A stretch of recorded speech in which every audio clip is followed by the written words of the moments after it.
welcome to the Fancy Comma YouTube. Today I am here doing my ramble as requested by Liz about different topics. So I just did one about the Kardashians and lessons you can learn from public relations. And today I'm going to talk about something that is not only near and dear to my heart, but that I have kind of studied basically my entire life. And that is neuroscience. It's the study of the brain on all levels, from the molecular genetic levels all the way to the brain areas and different brain systems, and all the way to human behavior, even social aspects of many different groups of people together. That kind of all falls into neuroscience. But I also have an engineering background in that for 2 years, when I was an MIT student, I did an insane thing, and that is to study engineering at MIT. And in case you have not taken an engineering class, prepare to be overwhelmed with Greek letters and different equations. Engineering does not come naturally to me, and I'm okay with saying that, but I do appreciate the systems framework that studying engineering helped me achieve so that I could apply that to understanding the brain in my postgraduate research at Harvard Medical School, the Martino Center. And then after that at Georgetown University, where my thesis project involved studying. I had several different thesis projects. My first thesis project, my advisor came to me and said, "Hey, here's a list of research projects. Do you want to do any of these?" And one of them was the brain in post-traumatic stress disorder. And I was like, oh, that's so interesting. I've always thought about the impact of stress and trauma on our brains, but I'd never had the opportunity to study it. And there was a cohort of 12 people that had gotten PTSD, and they came into Georgetown to get their brain scanned. And so we had this data on their brain structure. When I worked at the Martino Center, I had learned how to do this technique called voxel-based morphometry. And I don't know how much you know about MRI, but basically MRI structure, there's many different types of MRI. MRI works by harnessing the natural nuclear properties of our cells and our tissues. MRI comes from magnetic resonance imaging. So MRI works by, there's a magnet. It's very, very magnetized. It's like many, many times stronger than the Earth's magnetic field. And I scanned people in the MRI for about 3 years as a research assistant right after graduation from MIT. And then I didn't scan subjects directly at Georgetown, but I analyzed the data with all the skills I had learned at the NMR Center / Martino Center / Harvard Medical School. So that's what MRI does. It creates basically an image of your brain based on the nuclear properties of matter in your brain. And so that's how you can look at the different parts of your brain. So you know the brain is made up of neurons or brain cells, and that's called gray matter. It also, but the neurons are insulated, and that has white matter, myelin. So MRI can look at both of those technically. There's many different ways to use MRI to do imaging. So you can do structural MRI to just look at like a picture of your brain to see like, is your brain normal looking? Then there's another type of MRI called functional MRI, which looks at your brain's, there's one type of functional MRI called BOLD MRI, which stands for blood oxygenation level dependent imaging. And that's one kind of imaging that basically became famous in the early 90s. And the Martino Center, where I worked, is one of the main places where this research kind of emerged. You have structural MRI. It does a ton of scans to localize, takes a picture of basically every little part of your brain in slices. And functional MRI does that too, but it does it faster. And it does it in a different way, looking at what's called the BOLD signal, which is where your brain is basically has the most oxygen. So BOLD looks at the level of oxygen in your brain. You can learn a lot of really interesting things doing BOLD studies, but that wasn't the focus of my research, because the other thing about BOLD is because it's relatively new. MRI technology itself is not new. It's existed for almost as long as, quite a while, definitely a lot longer than since the 1990s. So you can use structural MRI to look at obviously brain structure, and you can use functional MRI to look at brain function, but the mapping isn't exact. So like you can have people do a task, and then you look at their brain, and then you're like, oh, this task made this part of their brain like light up, which is like back 10 years ago when I was a grad student, people still didn't really understand what that meant. And if we want to be honest with ourselves as a field, I don't think we can know what that means unless we go directly to the neurons during those tasks and figure out like what's happening in those. There's been a number of researchers, like in grad school, I read a paper by Nikos Lokothetis. I don't know if I'm saying his name right, but he did a study looking at an individual voxel. A voxel is a three-dimensional pixel of brain, a brain mass that as imaged, and he discovered some interesting stuff. But fMRI compared to structural MRI is very much the what exactly is going on when your brain gets lit up is unclear. But structural MRI, from that standpoint of like what's really happening when I look at this, is a lot more clear, because it's just like, this is what your brain looks like. They can scan your brain, and then there's ways to validate what's actually being scanned so that it matches up with what is happening in reality. But for functional MRI, the link between what you're actually seeing and what is really going on in your brain during that time, and why that matters, and what does that mean for that brain region as well as other brain regions, I think is still relatively poorly understood. One thing you can say with certainty about the brain is that there's so much more to be discovered about it, that in fact Tom Daschle, does anyone even remember Tom Daschle? He said that the brain is the final frontier of scientific understanding. My thesis research involved looking at these women's brains. So I did this research. I submitted a paper to the Journal of Traumatic Stress, which, in case you didn't know, is like the journal for traumatic stress research. I was like, this is pretty cool. I actually found some stuff. If you know anything about PTSD, you know that, first of all, PTSD, it's a disorder that you get after experiencing or even witnessing a traumatic event. I just did a podcast for The Delve, and I'll link to that in the description box, talking about the problems that journalists in war zones face with PTSD. The podcast host, Chaylin, interviewed a Reuters Baghdad bureau chief named Andrew McGregor Marshall, and he was talking about his experience living in Iraq during 2 years of a violent insurgency there in Baghdad, and how that affected him.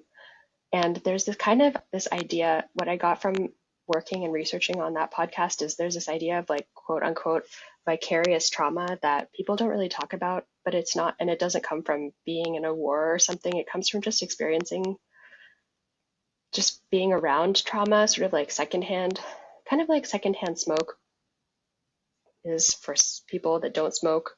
Because remember back in the 1990s, another thing that happened back in the 1990s was everyone finally started realizing that, hey, like smoking is really bad for you.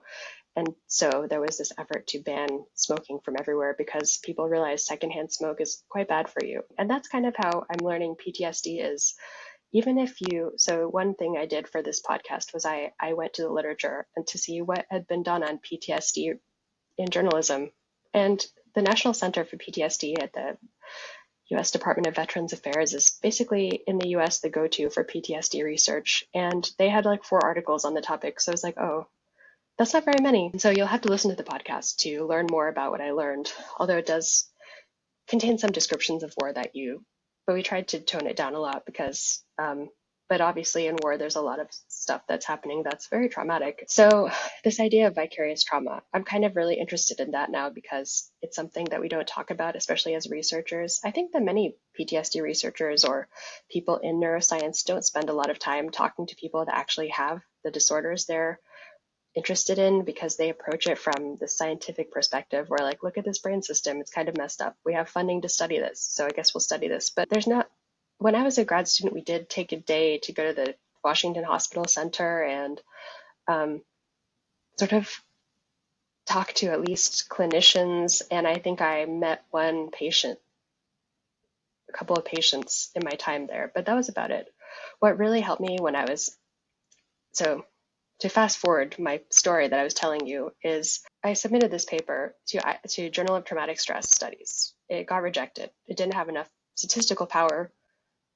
The scientific rigor aspect was just not there. So then I left graduate school. And then 10 years later, so that was 2013. Then a couple years ago, I got the idea to update the field on what has happened in my field since then, because I noticed the PTSD research that's coming out because I get Google alerts. None of it is relevant to my research, and my research was really important, I thought. So I wrote an update. I came back to the literature after 10 years and I wrote a paper summarizing everything that I had done, summarizing where it fits in with the field. And I'm currently working on publishing that paper with a collaborator that is a PTSD researcher, and also with my mentors from Georgetown. So I'm really excited about that because I have been able to advance and deepen my knowledge of post-traumatic stress disorder. So, but as for the actual, what I was telling you was the actual content of my research project was I was looking at this thing called, so we were looking at the gray matter of the brain because we had these structural brain scans from these people. And we're looking into their neurons to see what areas of their brain were affected. We looked at their brain structure. There are people that had PTSD, and there's a number of researchers that have found out stuff about PTSD, like PTSD affects your hippocampus. The main thing that we know about PTSD is that it involves fear learning. So, like, for example, it's so loud in the real world. How can anyone think? Like, honestly, like I'm trying to talk about neuroscience and someone's driving by with a really loud car. It's like, I never had these problems working in the ivory tower. Like, if I could have a quiet working space to think, I could solve all the problems of the world. Going back to my explanation of PTSD, so we're looking at their brain structure because we knew that the hippocampus is involved in PTSD, it's involved in memory, it's involved in the fear memories that people with PTSD have, where they'll like avoid reminders of the event that happened to them. Prefrontal cortex is involved in that process of determining whether a threat is really important to deal with or not. So I used to lecture fear and anxiety at Georgetown, or I gave one lecture. And basically my only memory of that lecture, besides giving the actual lecture, is like before the lecture, a student offered to share half of her king-size Snicker bar with me. And I was like, that's exceptionally kind of you, but I'll pass. Georgetown students were really nice. I really miss Georgetown students. They're such a vibe. So I was lecturing to these students at Georgetown. I was telling them, your brain has this automatic threat detection that happens in the amygdala. So let's say you're walking in a park and you see something that looks like a snake. Then you look at it closer. First of all, you immediately get scared, especially if you're scared of snakes. Your prefrontal cortex plays a role in that because when you see the whatever it is, you're like, oh, that looks scary. And then you look at it closer and then you have information. It looks scary, but then you look at it closer and you can confirm that it's not, in fact, not a snake. It's actually just a stick. With many people that have PTSD, they'll like get triggered, sometimes even unconsciously, and then they won't even know. So in grad school, one of my professors gave a really good example of, she was at a soccer game and there was a guy that was a veteran, and suddenly a helicopter came at the soccer game. It passed over them and he dove into the bushes because he got basically scared by it or triggered. That's kind of like what's happening in PTSD, and you can study that on the brain level. And one thing that I really wanted to learn about in my research was the full menu of PTSD symptoms. So there's a lot. So there's those symptoms. There's hyperarousal symptoms where you're constantly on edge. Then there's like re-experiencing symptoms where you have like flashbacks and stuff. Then there's another category that is like about your mood, depression, emotional numbing, being unable to relate with others, stuff like that. So there's a whole bunch of different symptoms. But whenever you get diagnosed with PTSD, you don't actually, you just get the diagnosis based on the diagnostic categories. But there's actually a lot more there. Like one thing I learned, actually I didn't learn this from the PTSD literature, but talking to veterans, is that there's like PTSD and substance abuse are hugely linked. So I met a number of veterans because I volunteer at a veterans hospital, and I met a number of veterans, and a lot of them had substance abuse issues. And then I asked them, because I was curious, like if they had PTSD, and actually like a lot of them did. And many of them, and also the guy we interviewed for the Delph podcast also used substances in he used alcohol in his case to cope with the symptoms of PTSD that he had. And I almost feel like it's worse for people that have not been in a war, because like when you've been in a war, you can say I've like literally fought in a war. You can say like I literally fought in a war. Like of course I have these symptoms. But journalists, they did not go to the war to be in combat. They just went there to like report on it. So maybe they didn't realize that they would have these lingering effects for their whole life from that. But it's really interesting. And over the past 10 years since I have been involved in this research, I think that people have done a much better job of figuring out like what all the different symptoms are and how they're related. Like reward processing. Reward processing relates to like how you process rewards, obviously. Like that was a huge part of my thesis research. Like I don't know if anyone saw that study a while back where it said eating Oreos activates the same part of your brain, the reward center, as doing drugs. I have two things to say about this. The first thing is that food companies actually are engaged in research to make food more rewarding. So it's no surprise. It's kind of something borrowed from big tobacco, where it's like they try to figure out how to make things more rewarding, more addictive. So no wonder. But then also a lot of things are just naturally rewarding, because if you think about it from a perspective of our survival, we have to do things that promote our survival. I don't know, maybe eating Oreos is survival strategy. I personally don't eat a lot of Oreos. I just don't. But yeah, neuroscience.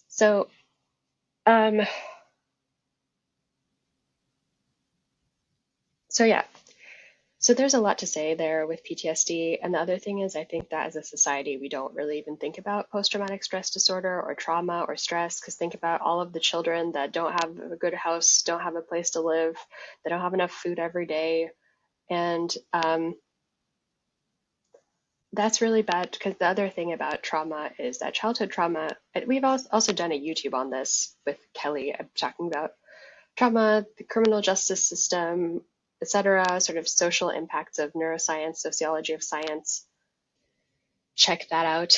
It's important to understand how your brain works. As a person that has studied the brain basically since formally since 2003, informally since I was a little kid watching brain surgeries on the Learning Channel, being like, I can't believe that that's even possible. Like I grew up telling everyone that I wanted to be a brain surgeon, and I ended up becoming something of a brain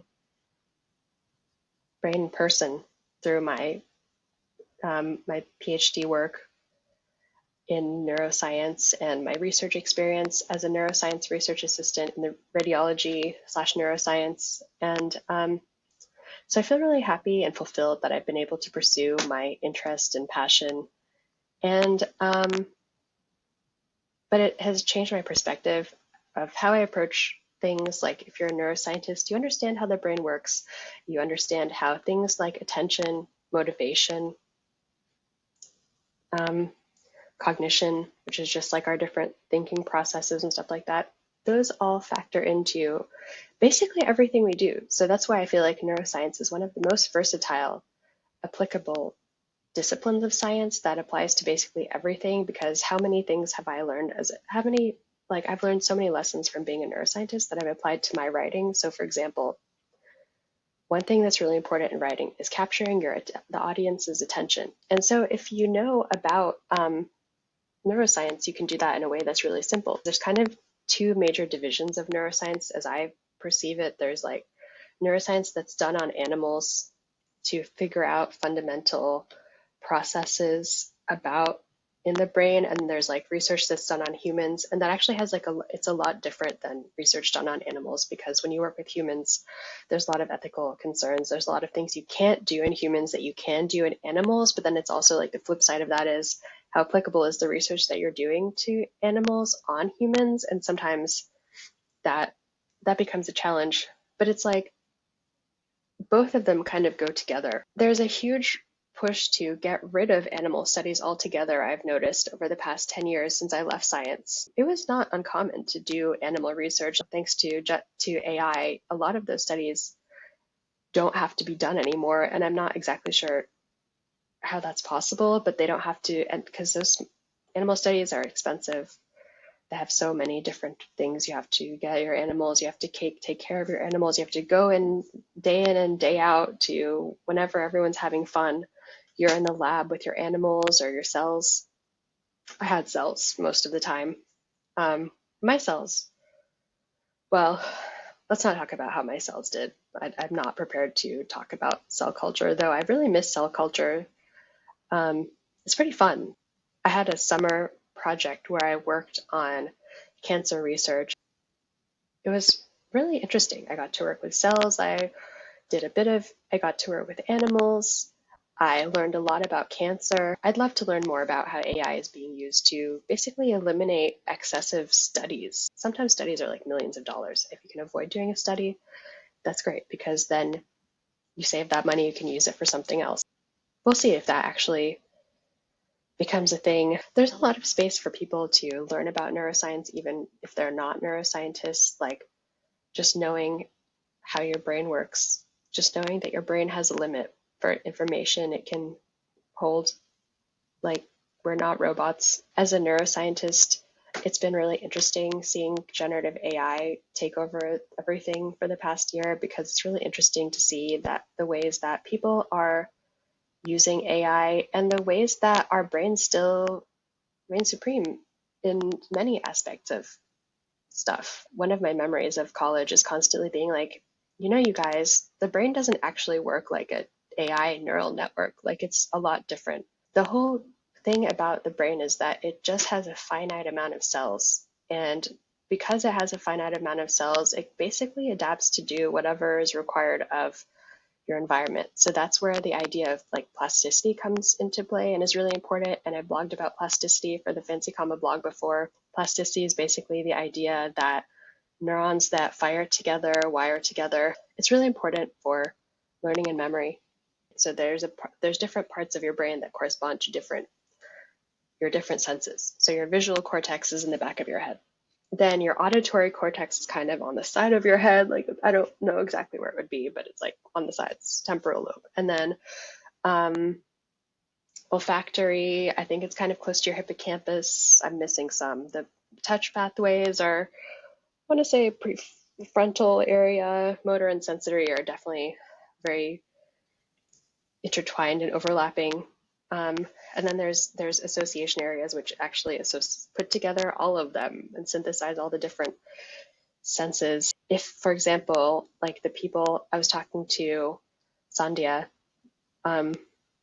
Shekhar, who works at Skepen's Eye Institute at Massachusetts Eye and Ear Infirmary, and we were talking about my professor's project to restore sight to blind people. The idea of neurons that fire together, wire together, and plasticity means that whenever there's one part of your system, your like sensory system that you're using more, your brain gets taken over by that. It kind of reminds me of like when I worked in Congress, people would come and go, but the one thing that was constant was sometimes the House is like very Democrat, then it's just constantly doing Democrat stuff. Other times the people elect Republicans, so then it does Republican stuff. And that's kind of how the brain is. Like, if you lose your vision, hopefully you won't lose your vision, but this is a real problem for people that go blind, is they don't have their visual inputs anymore, and 90% of your brain is dedicated to visual processing. Unless you did not have visual processing, then your brain gets taken over by whatever else you're using, and it just takes up space in there and does stuff. One really great thing about neuroscience is it's so applicable to our everyday lives. It's just how we think, play, communicate, do everything. If you know how the brain works, you can communicate better because you know how people pay attention to stuff, and then you can create messages that aren't too complicated, that are effective, impactful. As a scientist, one of my favorite thing to do is talk about things with nuance, while not losing the nuance in a way that people can still understand it. Another aspect of Fancy Comma, which as a neuroscientist for me, is to help people understand neuroscience a little bit better. A lot of us don't grow up thinking about what our brain development is or why it's important, which is kind of sad because most of our brain development occurs as a kid, in childhood. Our whole up until age 3 or so, we have our reward systems.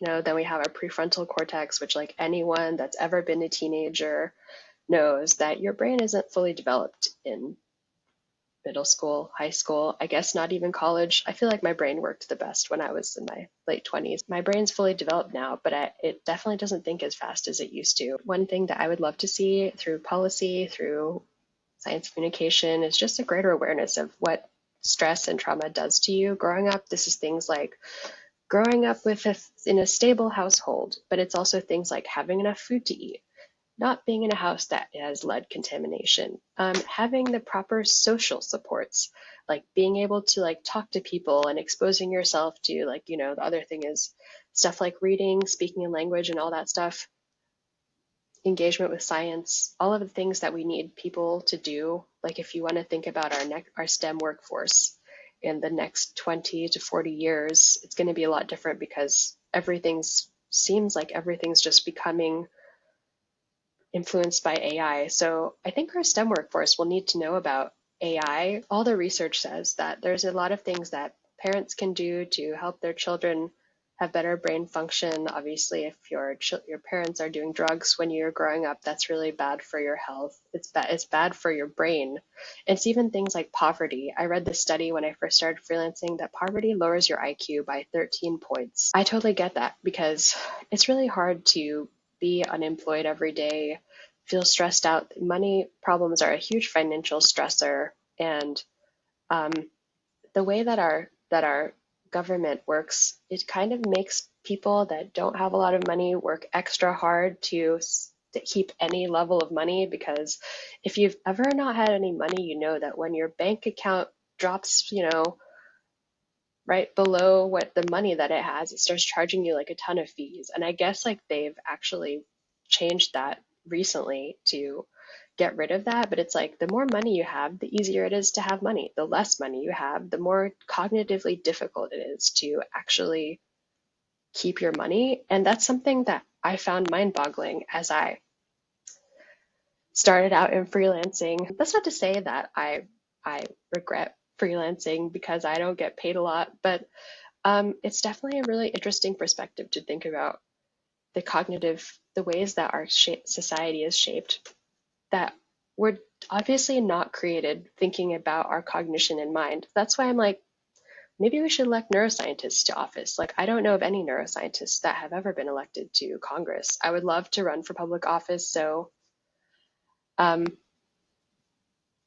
maybe I'll run for office as a neuroscientist. But like, if there's any neuroscientists out there watching this and want to run for office and think they have a chance at being in Congress, that would be amazing. I would love to see that, because can you think of all of the ways that it would improve society? Firstly, it would create really like it would firstly improve the lives of our children so much, just because the developmental perspective, the developmental neuroscience perspective about everything you need to be successful as a kid, universal pre-K, having enough food to eat, having child care support for moms so that their kids can have social supports while they're out working or whatever.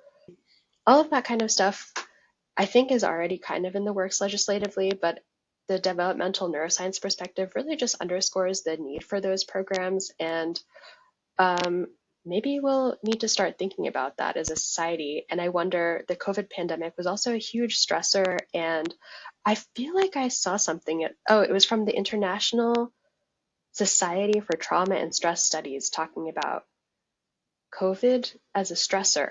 So I wonder what the long-term impacts of that are, because a lot of times stressors, their effects, you don't experience them until a few years later. So will we be grappling with PTSD as a world due to the COVID pandemic? I would not be surprised if many, many of us are, or currently are, will be in the future. So there's a huge role for neuroscientists to play in policy.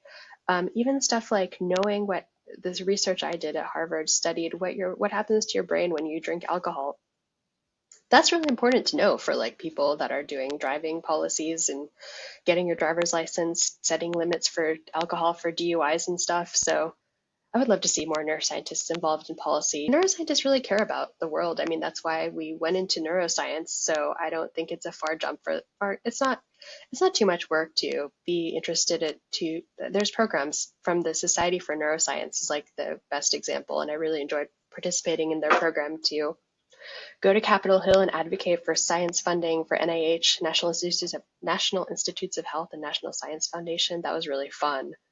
It's really fun, like going to your lawmaker's office and like telling them about your research and why science funding is important. And I found that my legislators actually already cared about science, so that made it so much easier. And it really shows you how important science is, that like you do science, you go to talk to your lawmaker about it, your lawmaker already likes science and is on board with your ideas to like improve the world through research and everything. And I think that really meant a lot to me. That experience meant a lot to me. And it wasn't like I went to like all these like progressive liberal people's offices. I met with like Tea Party senators. And if you've been a scientist, you know that it's pretty rare to find a Tea Party scientist. And I want to say it's because most really high tier, top tier science institutions are on the coasts. So like the best neuroscience, obviously Harvard has great neuroscience, like MIT has wonderful neuroscience programs, but like University of California, San Diego, in my mind, is like the #1 place for neuroscience, and that's on the coast.